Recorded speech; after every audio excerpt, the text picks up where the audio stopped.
Hello, you join me here in a unique location, Herald's Bay in George, and with this, a unique car, the Audi Q2.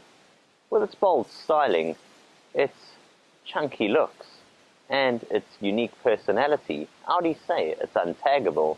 But that's what I'm here to do. I'm here to find out what it's all about and see if we can define the new Audi Q2.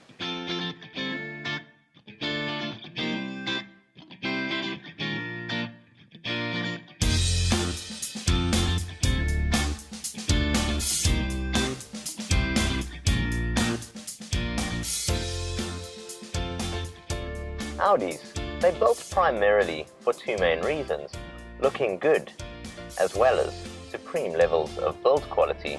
Well, this is the latest from the Audi lineup.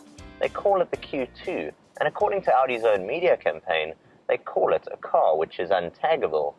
I think what they mean by this is, it's something very different to what's out there, but I think I'll find a way to tag it. Firstly, look at it on the outside. It is a really stylish offering. I think you'll agree with me.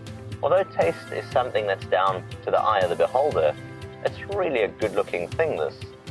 You get these interesting kind of creases on the driver and passenger doors, the side profile of the car, and whilst in a way it kind of looks like they're accidental the way they are placed, they really do offer something unique and a true sense of unique styling. From the front, it's got the large big Audi grin as well as the four rings of Audi, and it has these faux air dampers at the bottom of the bumper, all to enhance the overall styling. At the back, despite this not being a sports car, you get a rear diffuser and you get really decent ride height all round, so it gives you an imposing look. You'll agree straight away if you look at it that it's not hard to see why they've kept the style going with the Audi Q2, and it really is one good-looking, solid offering.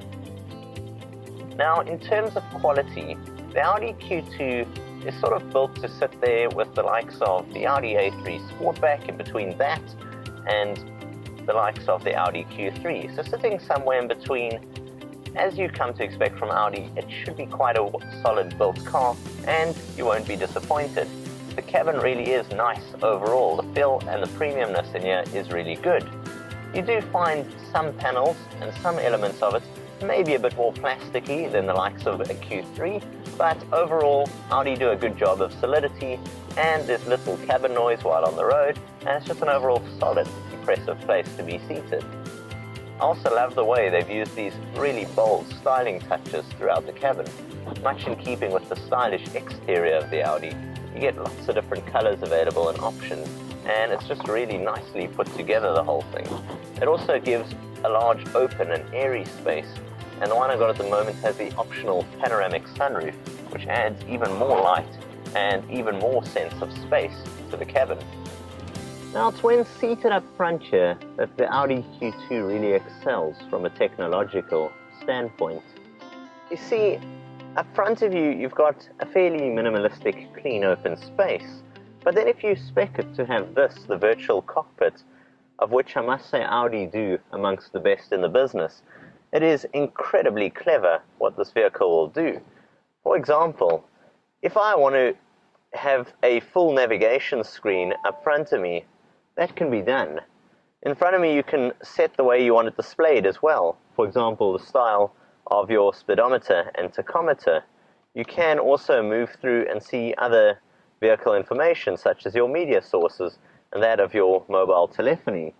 Of course, you can control the whole system and have your navigation also displayed through the central screen at the same time. It's all a very easy to use and intuitive system. For example, this one has got handwriting gestures on the media control pad at the center, and that lets you easily navigate your way through. Audi do a fantastic job of the MMI interface, and you can really feel it in this Q2. It really does bring this vehicle to the next level. Now, apart from this, I've got the climate-controlled air conditioning, which is another nice to have here, and the one I'm driving at the moment, the 1.4 TFSI, is being driven through this, Audi's 6-speed manual gearbox. It's smooth, and it shifts really well.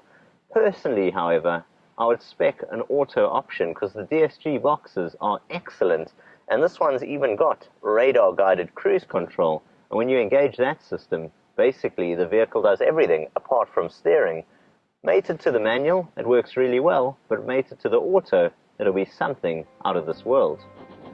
Now, to find out if this car is really untaggable, I spent a lot of time behind the wheel. In fact, I drove it all the way from Cape Town to Herald's Bay in George.